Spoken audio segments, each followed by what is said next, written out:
안녕하세요. 주식쇼 스트라이크 최은정입니다.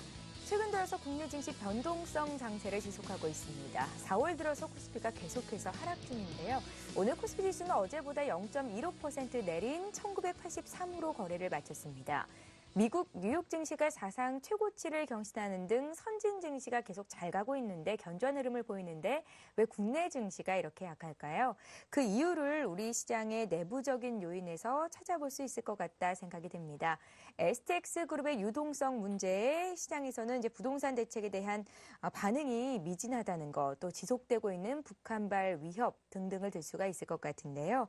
전문가들은 증시 대응 전략을 짜면서 계속해서 중소형주 투자가 겠다 이야기를 합니다. 코스닥 지수는 오늘 4년여 만에 최고치를 경신하기도 했지요.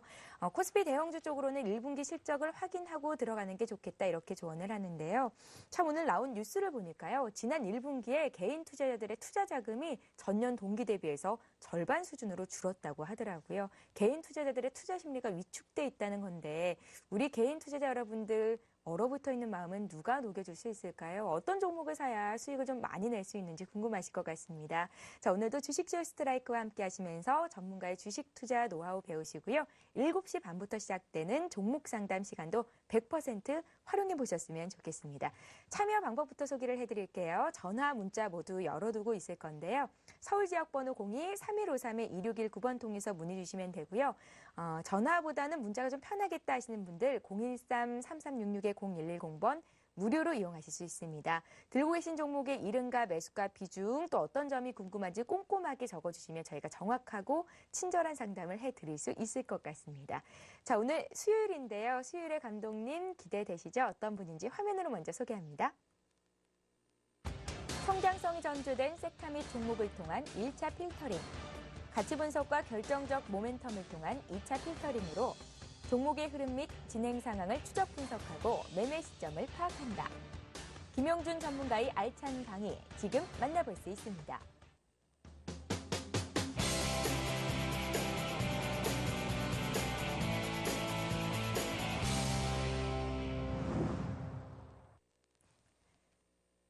예, 수요일의 감독님 김용준 전문가 나오셨습니다. 안녕하세요. 네, 안녕하세요. 예, 김용준 전문가님 예. 오늘 장 어떻게 보셨는지 투자 전략 좀 세워주세요. 네. 예.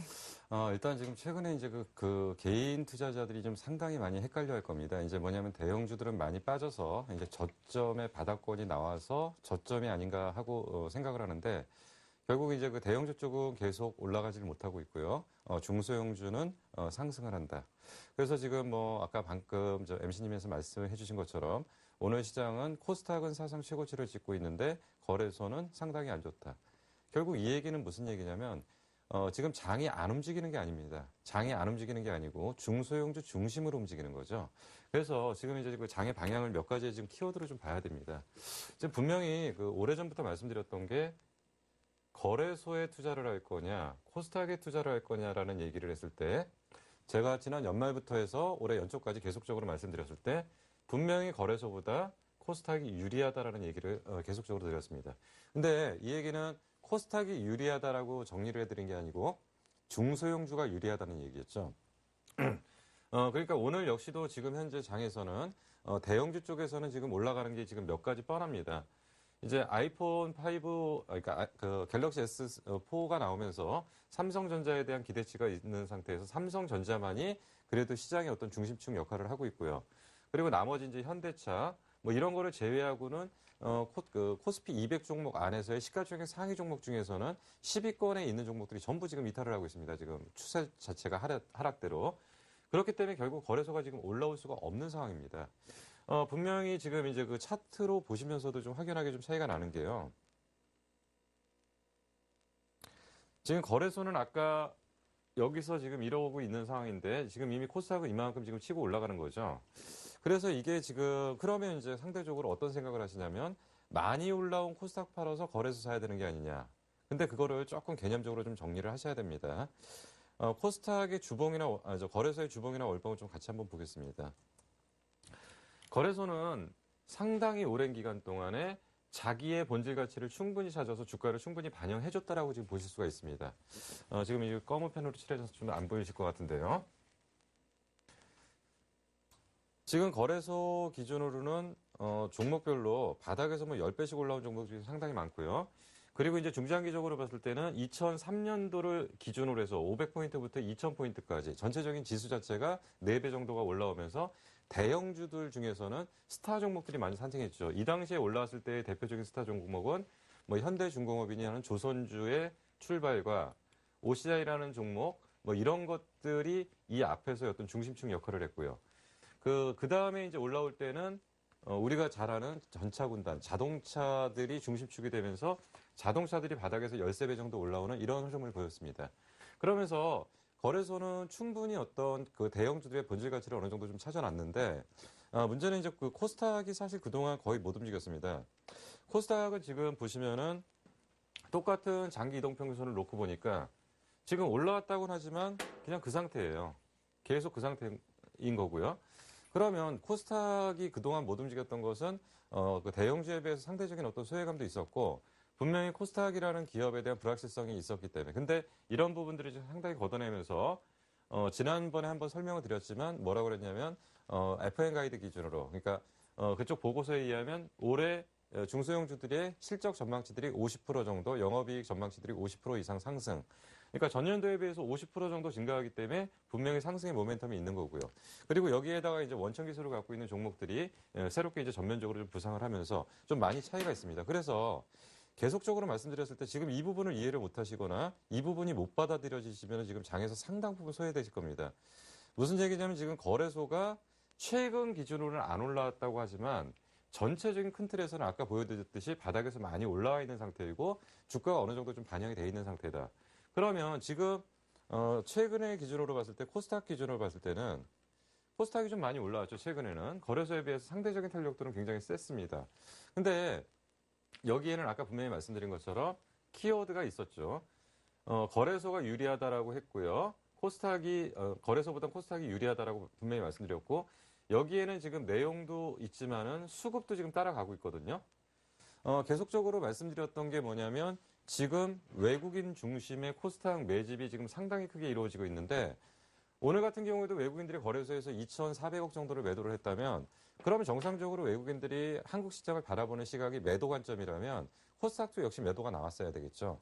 근데 오늘 거꾸로 코스닥 쪽은 매수가 나오면서 누적으로 갈 때 계속적으로 지금 순매수가 지금 올라가고 있는 상황입니다. 계속적으로. 근데 이제 최근에 이제 그 외국인들이 이런 매수를 할 때 초창기에는 기관들이 코스닥에 대한 대규모 매도를 했다가 최근에는 지금 같이 사고 있어요. 같이 사는데 오히려 매수 강도를 더 강화시키고 있습니다. 그러니까 항상 바닥에서 어느 정도 이제 외국인들의 어느 정도의 매수가 지금 들어오는 게 확인이 되면은 그 다음에는 기관들이 따라 들어오는 형태에서의 그러니까 지금 예전에는 코스닥은 기관이 올리거나 외국인이 올리는 게 아니라 개인이 사면 올라가고 그랬던 형태가 최근에는 지금 나타나는 게 개인은 절대적으로 팔고 있고요. 코스닥에서 외국인과 기관만이 매수 강도를 강화시키고 있다. 결국 지금 대형주 쪽은 다 재미없다고 보는 거예요. 둘 다. 둘 다 재미없다고 보는 거고 중소형주 쪽을 이제 이쪽이 이제 모멘텀이라고 보는 거고 그렇기 때문에 이런 것들이 제가 계속 말씀드렸지만 이건 단기적인 흐름으로 끝날 내용이 아닙니다. 상당 부분 진행될 거고요. 뭐 길게 봤을 때는 올해 연말까지도 그냥 이 상태로 갈 가능성들이 굉장히 큽니다. 그렇기 때문에 현 상황에서 철저하게 소외된다면 정말 지금 주식하기가 힘든 거고요. 특히나 작년 같은 경우나 그 전 같은 경우 대형주 강세장일 때는요. 웬만한 그 일반인들도 충분히 수익을 낼 수 있었어요. 왜냐하면 지수 많이 빠졌을 때 좀 많이 빠진 거 사서 올라올 때 기다려서 먹으면 되는 거니까 뭐 특별한 어떤 전문 지식이나 아니면 특별한 노하우가 없어도 아무나 웬만큼 매매를 해도 되는 거죠. 그도 그럴 수밖에 없는 게 지수가 바닥에서 2배, 3배씩 올라오는데 여기서 못 번다는 건 말이 안 되는 겁니다. 이거는 정말 말도 안 되는 상황인데 이제는 어떤 상황이냐면 이제는 아무나 버는 상황이 아니에요. 분명히 올해는 수익이 굉장히 많이 나는 해입니다. 수익이 굉장히 크게 나는 해인데 문제는 뭐냐면 너도 벌고 나도 버는 게 아니라 버는 사람들만 그 정말 제대로 알고 있는 사람들만 이 장에서 큰 수혜를 누릴 수 있기 때문에 지금 시각 변화가 빨리 나타나지 않고는 이 장에 대한 적응이 안 되실 거고요. 이게 여기서 이제 나중에 뭐 600포인트, 700포인트 갔을 때 확인되면 굉장히 늦는 거거든요. 그때는 이제는 더 상승할지는 몰라도 추가적으로 먹을 공간이 굉장히 제한되는 거죠. 지금도 어떻게 보면 모든 분들이 판단할 때 그렇게 판단할 수 있습니다. 이만큼 많이 왔는데 예전에 코스닥 지수가 480포인트였는데 이제 560포인트인데 그러면 이제 이만큼이나 올라왔기 때문에 이제 진짜 먹을 거 없어. 그러면 이제 대형주 사야 돼. 이 자체가 지금 굉장히 장을 흔들어 놓는 거고요. 이것을 모든 사람이 인정하는 시점에서는 그건 오히려 거꾸로 이제 코스닥 지수나 중소형주가 고점이 되겠죠. 그래서 지금 분명한 거는 거래소보단 코스닥이 유리하다. 그리고 대형주보다는 중소형주가 유리하다. 그리고 경기 민감주보다는 내수 방어주 쪽이 유리하다. 이런 것들이 지금 전체적인 키워드라고 보시면 되고요. 이쪽 방향에 맞춰서 방향을 잡으셔야지만 현 장세에 대응을 하실 수 있으리라고 판단이 됩니다. 예. 올해가 수익이 나는 장이긴 한데 너도 나도 벌 수 있는 장은 아니라는 말씀을 주셨습니다. 투자에 판단에 빠릿빠릿하신 분들이 돈을 벌 수 있는 그런 장이 펼쳐질 텐데요. 우리 주식주 스트라이크 보시는 분들은 거기에 다 포함이 되시길 바라면서 오늘 강의 본격적으로 시작해 보겠습니다. 대표님? 예. 오늘은 핸드폰 하나를 갖고 나왔습니다. 핸드폰 하나를 갖고 나왔는데 이제 최근에 이제 화두가 좀 되고 있죠. 뭐 오늘 같은 경우에도 사실 이제 그 카메라 화소가 1,300만 화소, 1,300만 화소가 얼마나 그 화소가 넓어지는 건지 그런 건 잘 모르겠는데 일단은 시작은 300만 화소부터 시작한 거죠. 스마트폰이나 그 카메라에 관련된 폰이. 근데 이제 1,300만 화소 그리고 이제 이러다 보니까 이제 스마트폰 관련 카메라 모듈 업체들이 오늘 이제 급등을 했습니다. 근데 급등을 했는데 보니까 카메라 모듈 업체들은 올라와도 너무 올라왔죠. 거의 뭐 바닥에서 3배씩 올라온 것들이 아직도 빳빳하게 서 있는 상태입니다. 그러면 이 스마트폰 하나에 IT 업체들의 모든 생명들이 달려있는 부분들이 너무 많습니다. 그래서 이번에 갤럭시 S4의 핵심 내용을 요약을 좀 해보면요. 선명하고 더 선명해지고 빠르다. 이게 핵심 단어인 것 같습니다. 그래서 오늘은 이런 주제를 갖고 한번 얘기를 해보려고요. 스마트폰이라는 걸 통해서 바라본 IT의 앞으로의 변화. 지금 상당히 이제 이쪽 관련 종목들이 지금 좋다는 얘기는 다 들었습니다. 그리고 문제는 뭐냐면 IT 쪽에서 예전에는 PC도 있었고요. 뭐 TV도 있었고 가전도 있었습니다. 근데 PC니 TV니 가전 쪽에 붙어있는 IT 업체들은 지금 주가가 못 올라가고 있어요. 그래서 줄서기를 어디로 해야 되느냐? 핸드폰 쪽으로 줄서기를 해야 되고 특히나 스마트폰으로 줄서기를 했었으면은 돈을 많이 벌었을 거고요. 중소형주들도요. 중소기업들도.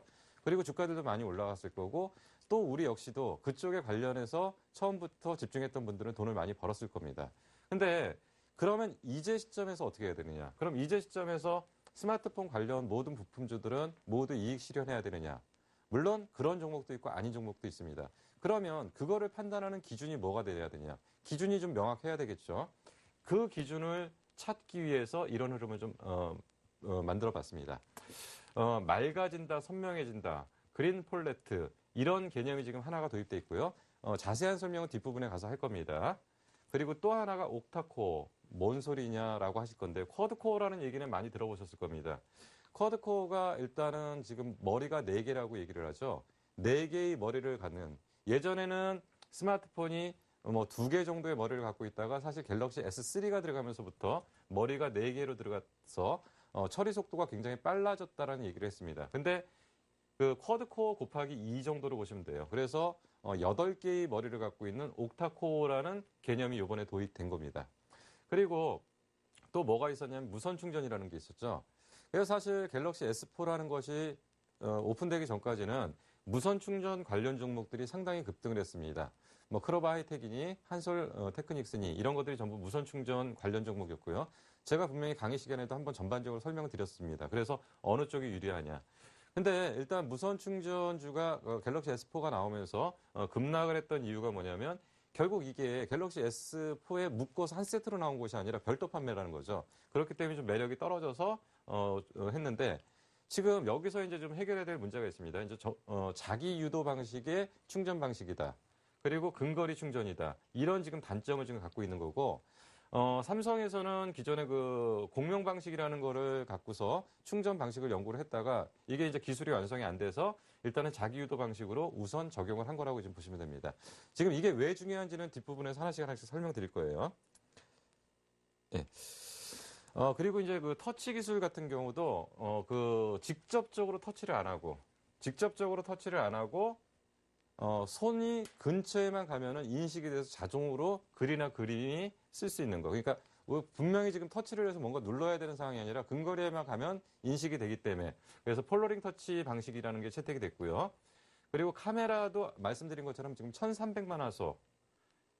그리고 TSP도 지금 많이 변화가 되고 있습니다. TSP라는 건 터치 스크린을 얘기를 하는 건데요. 제일 처음에는 저항막 방식이었어요. 저항막 방식이라는 것은 손의 온도를 이용해서 터치가 되는 것이 아니고 뭔가 강한 물체들, 그러니까 연필이나 이런 걸 갖고 눌렀을 때 터치가 되는 게 저항막 방식이고 이제 이게 정전식 방식으로 넘어갔던 거죠, 스크린이. 근데 정전식 방식으로 넘어가면서 손의 온도를 인지해서 그 패널이 반응을 하는 거고요. 그리고 이제 그러는 과정에서 GFF라는 방식과 G1F라는 방식과 G2라는 방식. 이게 뭐 그렇게 중요하냐. 이게 엄청난 기술의 어떤 변화들입니다. 그리고 지금 이제 곧 적용이 된다고 하지만 노트북까지 지금 이쪽 이런 TSP를 지금 적용하려고 하고 있는 단계입니다. 그러면 이거는 이쪽 관련 업체에 대해서는 엄청난 후세거든요. 그러면 이제 이게 GFF와 G1F, G2 방식의 각각의 내용들을 이제 지금부터 이제 설명을 하고요. 그리고 여기서 우리가 체크해야 될 변수들. 그러니까 결국 이거 알려고 하는 이유가 뭐예요? 여기에 관련된 종목들이 앞으로 좋아지는 걸 찾아서 투자로 연결을 해야 되는 게 이제 저희의 목적이죠. 그래서 일단 그쪽으로 지금 하나씩 들어갑니다. 예. 첫 번째 아까 말씀드렸던 게 맑아진다, 선명해진다라는 얘기를 했죠. 그래서 지금 갤럭시 S4의 지금 사양을 보니까 풀 HDB 슈퍼 아몰레드. 좀 어렵죠. 근데 OLED라는 얘기는 들었고 아몰레드라는 얘기는 우리가 너무 많이 들었습니다. 근데 사실 요번에 아몰레드를 장착하는 거에 이게 일부는 채택이 됐지만 일부는 채택이 안 된 게 지금 대부분의 스마트폰은 OLED가 아니라 LCD였습니다. LCD였다가 지금 OLED로 넘어가는데 OLED 중에서도 단위 면적으로 지금 이게 5인치짜리거든요. 요번에 5인치짜리가 나왔는데 5인치짜리가 AM OLED가 적용됐다는 것은 사실 삼성에서 그동안 OLED를 많이 하려고 해도 축적을 못했던 게 뭐냐면 수율이 안 나와서 못했던 부분인데 결국 인치가 넘어가면서 대면적화되면서 AM OLED를 장착했다는 것은 이것은 상당한 도전입니다. 상당한 도전인데 그럼 여기서 앞으로는 면적이 계속 대면적으로 진행될 수밖에 없다는 얘기고요. 그럼 이 대면적으로 가는 과정에서 AM OLED가 지금 계속 채택된다는 것은 결국 AM OLED에 대한 비중이 계속적으로 늘어난다는 얘기죠. 그래서 제가 계속 말씀드렸던 게 올해 AM OLED의 본격적인 해다. 이게 시작하는 해다. 거기다가 이제 10인치 면적이 지금 확대되거든요. 3인치 3대 파는 거하고 10인치 한 대 파는 거하고 똑같습니다. AM OLED 업체에서는요. 그러면 10인치 한 대가 그만큼 이게 탭이 판매대 수가 폰보다 적다고 하지만 이거는 면적이 크기 때문에 그만큼 AM OLED에는 굉장한 호재가 되는 거죠. 사실 최근에 AM OLED 관련 종목들의 주가 움직임들이 상당히 괜찮습니다. 괜찮은데 그게 이제 LG 쪽과 삼성 쪽 두 가지 방향으로 나누는데 물론 그쪽에서 투자도 들어오지만은 결국 이러한 것들이 지금 AM OLED 관련의 성장이다. 결국 이게 무슨 얘기냐면 맑아지고 선명해지는 거에서 AM OLED의 비중이 높아지기 때문에 AM OLED 장비군에 대한 본격적인 수혜가 지금 진행되고 있다라고 지금 보시면 됩니다. 이제 다음 페이지로 넘어가겠습니다. 예, 그리고 이제 아까 말씀드렸던 이제 옥타코어는 지금 이제 쿼드코어 곱하기 2 정도니까 8배속. 그러니까 뭐 누가 얘기하죠. 그러니까 뭐 어떤 통신회사 선전에서 뭐 빠름 이런 거 있잖아요. 근데 그거보다 더 빨라진다는 얘기죠. 그래서 결국은 아까 선명해지고 빨라진다는 얘기를 했죠. 빨라진다는 거는 LTE망을 갖고 빨라지는 게 아니라 핸드폰 내에서 처리 속도가 빨라진다는 얘기입니다. 컴퓨터의 처리 속도와 똑같은 걸로. 그래서 결국 이거에 관련해서는 멀티칩을 만드는 회사들이 수혜가 될 거고요. 저희가 지금 이 시간에 이걸 다 말씀을 못 드리기 때문에 핵심만 지금 말씀을 드립니다. 멀티칩 업체들만 수혜가 되기 때문에 멀티칩 업체를 좀 잘 바라봐야 될 필요가 있고요.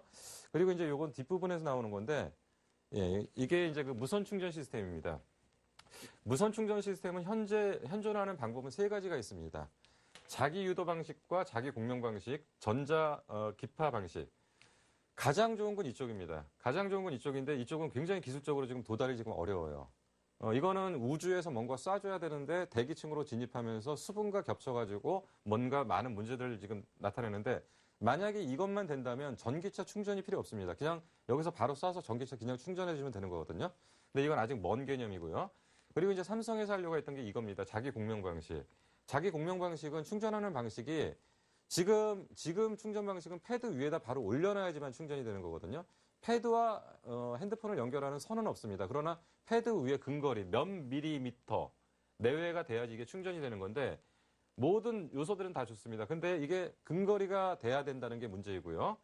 그리고 이제 그 자기 공명 방식은 수미터 내외에서 충전이 가능한 방식인데 만약에 이게 자기 공명 방식 정도만 충전 시스템이 간다면 우리 산업 쪽에서 파생되는 효과들은 엄청날 겁니다. 뭐 가전제품 충전하는 방법이라든지 뭐 기타 등등 모든 선으로 지배했던 모든 것들을 충전 방식으로 변화되기 때문에 이거는 산업에 엄청난 지금 변화입니다. 근데 요번에 의미를 부여하는 건 뭐냐면 이제 시작이 된 거죠. 이제 시작이 돼서 이 산업을 이제 초기 단계에서 이제 뭔가 만들어가는 과정들. 그렇기 때문에 관련 업체들에 대한 주가 움직임들은 이제 새롭게 어떤 변화를 지금 갖겠고 실질적인 매출이 생기면서 이 매출을 통해서 계속 투자를 해서 좀 더 나은 기술을 지금 개발을 해서 이쪽으로 완성해 나간다면 많은 어떤 산업들의 어떤 큰 효과들이 이제 가져올 거라는 얘기죠.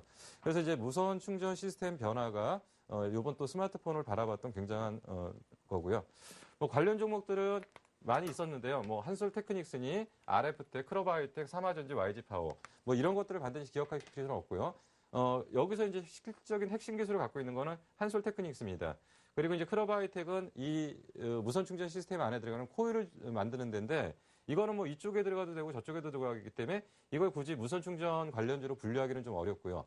이거는 어느 쪽이든지 다 들어가는 쪽입니다. 단 이쪽에 약간의 그 어떤 노하우가 좀 필요하니까 그 부분에 대한 성장성이 부각되면서 최근에 주가가 움직였는데 실질적인 기술은 한솔테크닉스 쪽이 가장 기대가 된다는 말씀이고요. 아까 말씀드린 것처럼 향후 기대되는 산업은 가전, 전기차 그리고 급속하게 이제 산업의 어떤 성장성이 이제 부각되는 그런 쪽의 개념으로 좀 보실 수가 있습니다. 그리고 이제 오늘도 이제 많이 전면으로 부각을 했는데요. 카메라 화소가 이제 1300만 화소다. 1300만 화소가 되고, 후면이 200만 화소. 그렇기 때문에, 그리고 또 동영상은 초당 30장 정도의 사진 찍히는 정도. 그래서 30 프리미엄이라고 얘기를 하는데, 초당 30장 정도 찍어내니까 이 관련 종목들이 좀 많이 수혜가 되죠. 근데 지금 이 종목들은 그래서 이제 그 카메라 모듈 쪽 관련 종목들은 지금 다 검토를 해보니까 주가들이 너무 많이 올랐어요. 그래서 별로 수익을 낼 만한 종목들이 없고요.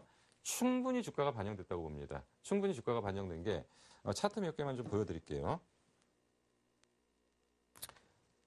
이게 왜 충분히 반영됐는지를 잠깐 보여드리기 위해서 차트 간단하게만 보여드립니다. 예. 파트론 같은 게 이만큼 올라왔거든요. 지금 이게 10,000원에서부터 지금 28,000원, 3배가 올라온 거죠.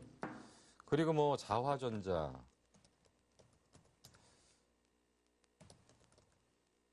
예.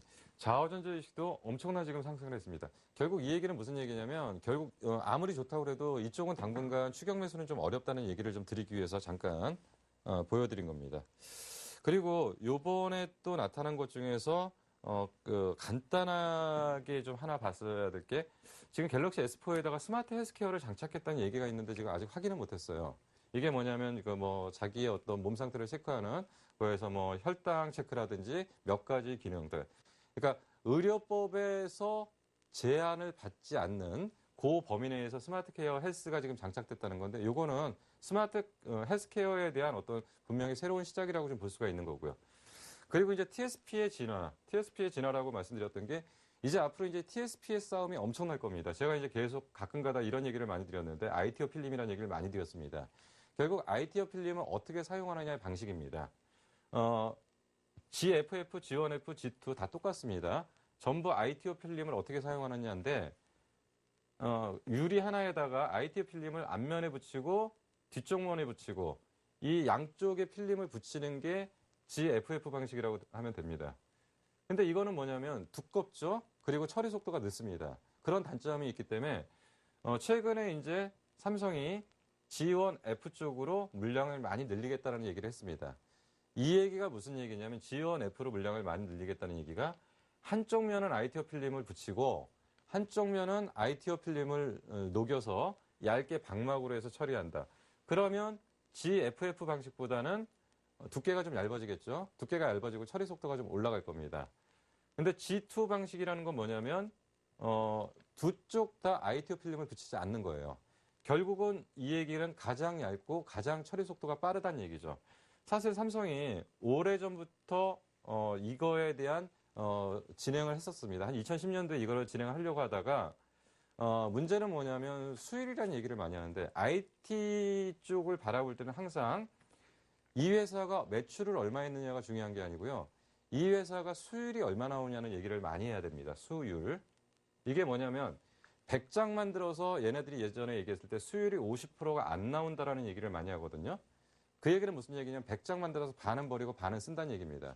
근데 최소한 IT가 정상적인 이익을 내기 위해서는 최소한 초기 수율이 70%까지 진행이 돼야 되거든요. 근데 지금 이런 과정들을 넘어가지를 못하고 있었던 가장 큰 문제가 뭐냐면 이 수율이라는 부분에 걸려가지고 생산성이 안 맞았던 부분들이 있었는데 이제 그 대만 업체들이 이제 G2에 대한 모든 기술 개발을 거의 완료시키고 완성이 돼갔습니다.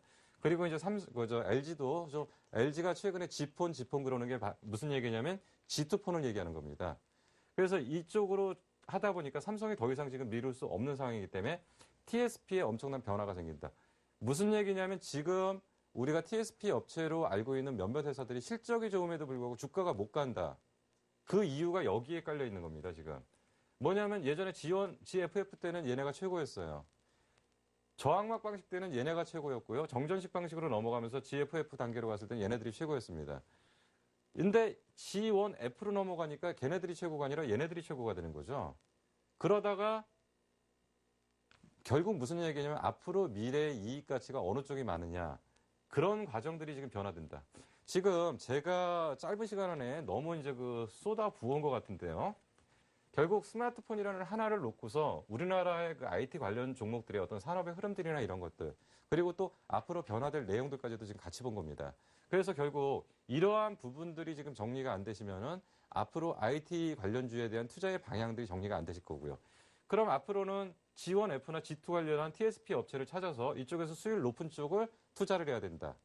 그리고 아까 이제 말씀드렸을 때 AM, OLED 이제 확산되니까 대면적화 갈 때 장비 쪽에서 발주 가장 많이 나온 쪽의 종목이 어느 쪽이냐. 그쪽이 가장 이익이 많을 거다.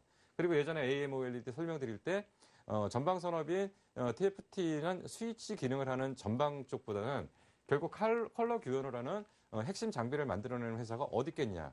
이런 것들이 지금 다 정리가 돼서 앞으로 IT를 바라보는 시각이 되셔야지 결국 종목이 나올 거고요. 거기에 대한 관련 종목들이 본격적으로 주가가 상승하는 그런 패턴들이 나올 걸로 판단되기 때문에 이러한 내용들은 한 번쯤은 같이 좀 정리를 하고 충분히 좀 해 놓으신다면 종목을 바라보는 게 조금 수준이 높아지지 않을까 좀 판단이 됩니다.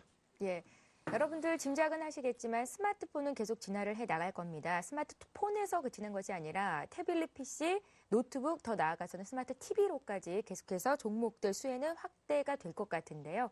어떤 종목들이 지금 고평가돼 있고 어떤 새로운 종목들이 발굴이 될 것인지는 우리 김용준 대표께서 앞으로도 계속해서 여러분들께 팁을 드릴 예정이니까요. 저희와 끝까지 함께 해주시면 좋겠다라는 생각이 듭니다. 자, 7시 반인데요. 이제 시청자 여러분들 주신 종목 상담해 드려야겠죠. 잠시 쉬었다 오겠습니다.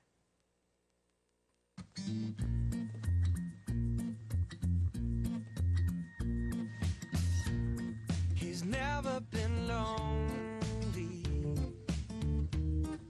She takes his hand and all his troubles step aside. He's never felt like this before. He liked to try. Oh, let yourself in. It's always thinking about let yourself in. And now he's singing out loud. I'm feeling like my life has just begun. And I'm feeling fine. Well, I feel so alive. Singing. I'm feeling like my life has just begun. And I'm feeling fine. So fine, fine, fine.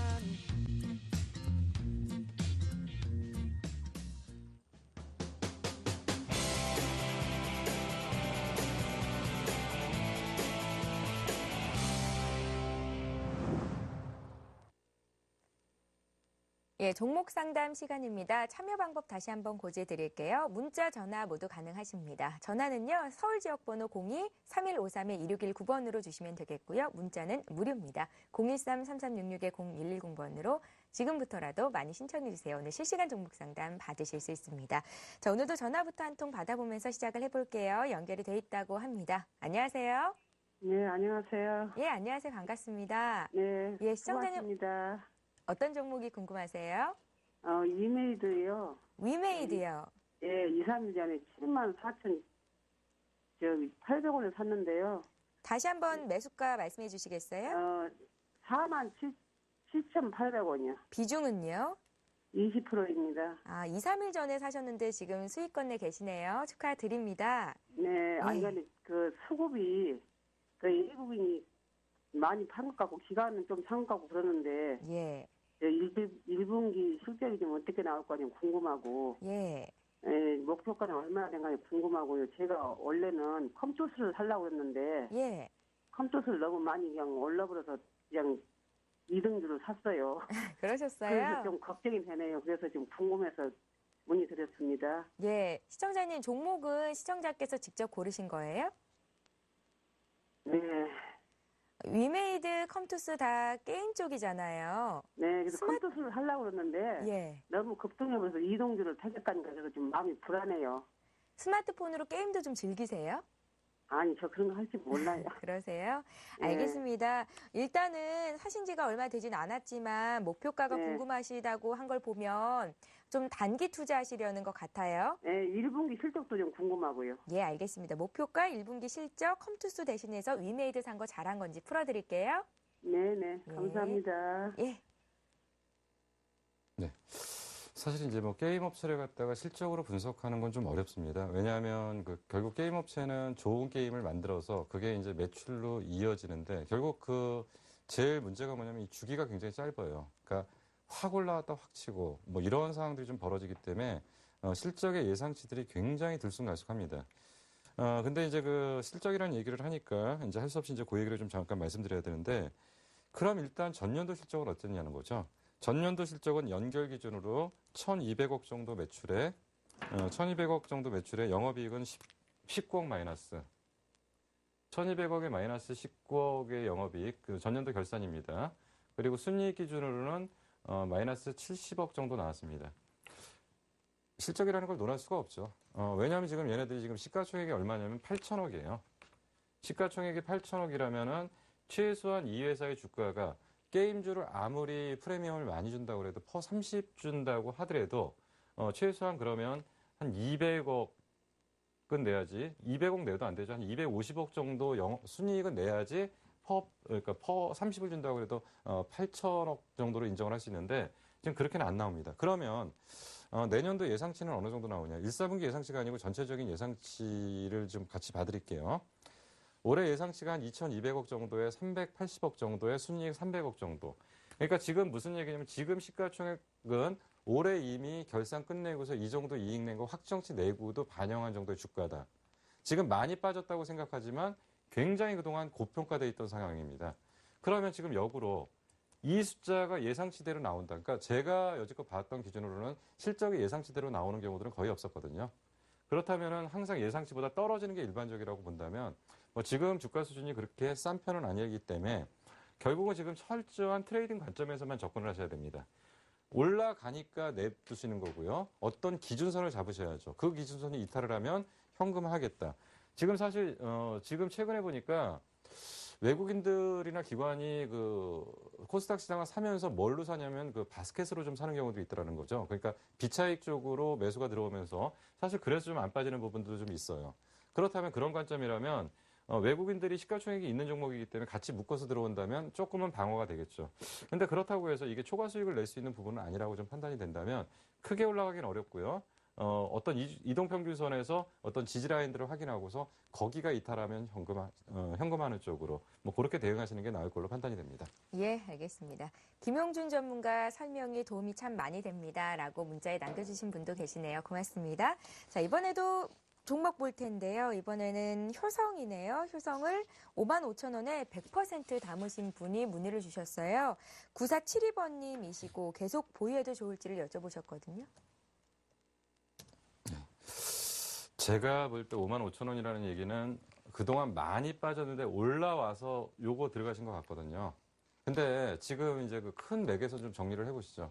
지금 대형주가 유리하지 않습니다. 중소형주가 유리한 상태에서 대형주가 많이 빠졌다고 해서 얘가 반등을 올라온다면 나머지 종목들도 그만큼 지수가 따라 올라와야 되는데 지금 2000선에서 지금 이 정도이고 그리고 효성은 예전에 이제 건설 자회사 쪽에 문제들이 있어가지고 그런 부분들도 좀 있었고 뭐 여러 가지 지금 상황들을 봤을 때는 반등은 굉장히 제한적인데 지금 이게 지금 매매를 지금 하신 방법이 아마도 반등을 노리는 매매인데 이거는 굉장히 그 일반인들 영역은 아닙니다.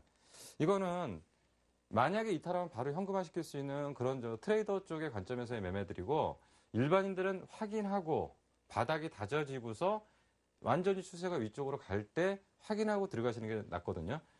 충분히 다져놓고 이제 여기서 틀어서 그러니까 저희가 얘기할 때는 V자형 반등을 노리는 게 아니라 원형 바닥형을 그리는 거를 확인하면서 들어가시는 매매가 맞는 것 같은데 지금은 조금 급하신 것 같아요. 조금 급하셨던 것 같고 만약에 이탈하면 좀 위험합니다. 효성은 더 빠질 수 있어요. 반등을 한다고 해도 앞에 고점을 넘기는 힘들 것 같습니다. 그래서 그런 정도에서 대응을 하시고 그리고 왜 여기다가 100%를 실으셨는지 뭐 특별한 사연이 있으신지 모르겠는데 조금 위험한 매매신 것 같습니다. 매매 방법 자체가요. 예. 알겠습니다. 효성 받으려고요. 이번에 전화를 통해서 봐달라고 상담 요청이 들어온 루멘스 봐드립니다. 루멘스는 오늘장에서 4.5%나 올랐네요. 역시나 최신 가격대를 보니까 지금 수익권 내에 계신데요. 루멘스를 8,755원에 20%를 사셨습니다. 장기 보유가 가능한지를 여쭤보셨어요? 네. 루멘스가 뭐 하는 회사인지를 아시고 이제 그 계속 이제 말씀드렸던 게 이제 LED입니다. 이제 일반인들이 잘 모르시는 게 뭐냐면 OLED라는 거하고 LED를 같이 보시는데요. 이거는 빛을 내는 쪽이고요. 이건 패널 쪽이거든요. 그래서 얘는 LED 칩 쪽에 관련해서 결국 이거는 LED 조명으로 가는 거고요. 그래서 분명히 말씀드렸던 게 LED도 올해 분명히 개화하는 시장이다. 그리고 결국 이제 백열등 판매 금지 조치 등 기타 등등의 여러 가지 앞으로의 그 친환경 방향들. 그래서 결국 LED 종목은 좋아요. 좋은데 조금 무겁습니다. 루멘스가. 그렇기 때문에 장기 투자라고 하시는 분은 전제는 뭐냐면 항상 수익이 나는 상태에서 안정적인 어떤 주가 움직임을 보여야 되는데 지금 일단은 사신 가격대가 지금 밀리지 않는 가격이고 그리고 제가 볼 때도 다시 그 가격으로 오기는 좀 어렵지 않을까 좀 생각이 든다면 뭐 중장기적으로 끌고 가시면 되는데 중장기라고 해도 그 많이 올라왔을 때 좀 줄이고 좀 밀렸을 때 껴놓고 그러면서 매매를 좀 병행해야지 뭐 이거 그냥 무조건 들고만 간다고 되는 건 아닌 것 같습니다. 그래서 뭐 저점 잡았고 뭐 한 단계 더 내배로.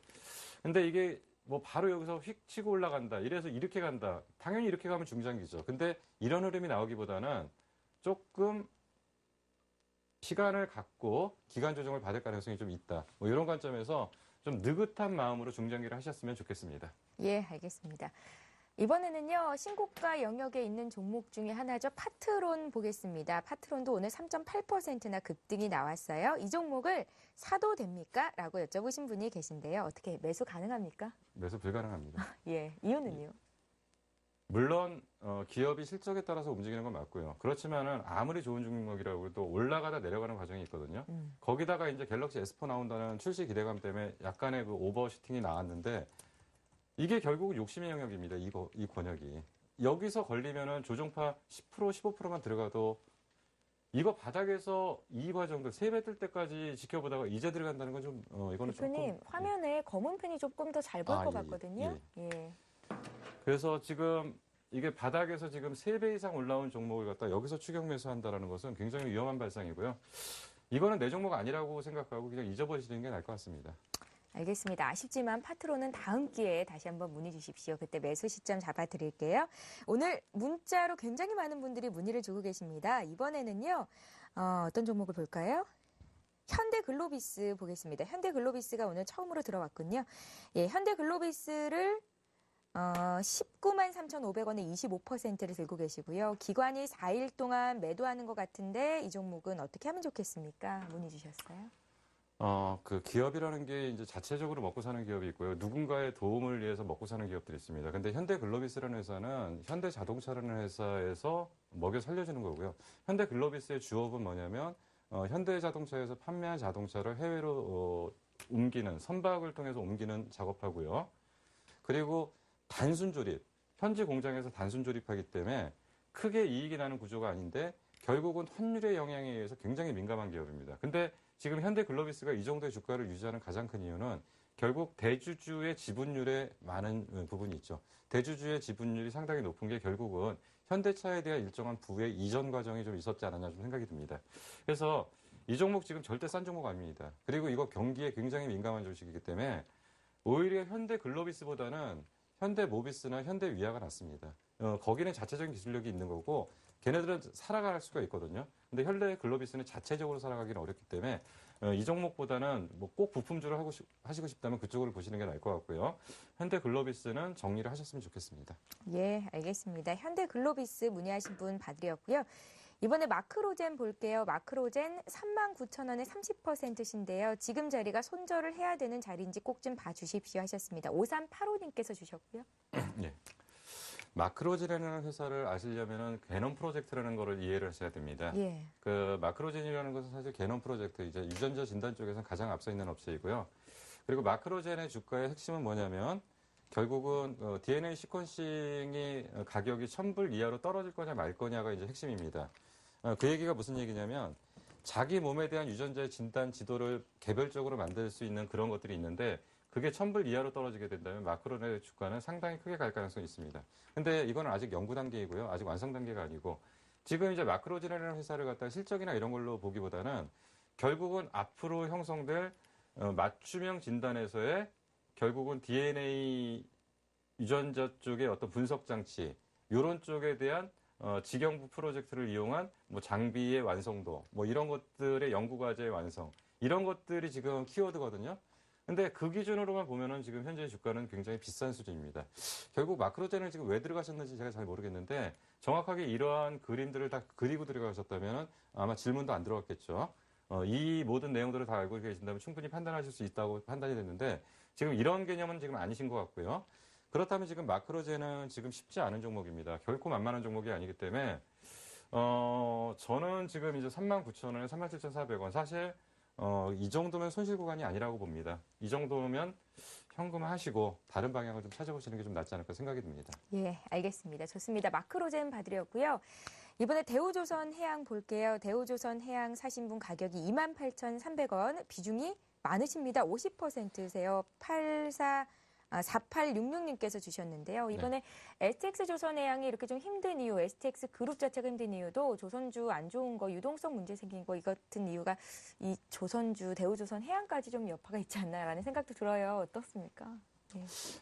조선주는 이제 그 크게 분류를 하면 배를 만드는 회사가 있고요. 플랜트 해양 하시는, 플랜트를 하는 네. 쪽이 있고요.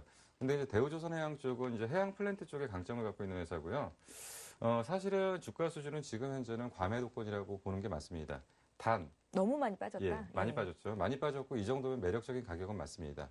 다른 종목에 비해서 좀 상대적으로 본다면 매력적인 가격대는 분명히 맞는데 그러면 문제는 뭐냐면 얘가 위쪽으로 간다라고 본다면 전제는 뭐냐면 지수가 위쪽으로 갈 거냐는 겁니다. 대형주가 본격적으로 자기 가치를 찾고 어떤 그런 상황들을 반영하기 위해서는 대형주가 그래도 어느 정도 하방을 잡고 안정적인 움직임을 좀 보여야 되는데 대우조선해양, 조선주의 문제 그리고 STX의 여파 이런 것들로 분석하기보다는 시장 자체가 지금 못 가는 거에서 횡보하다가 못 올라가면 빠지는 거거든요. 주식은 무조건.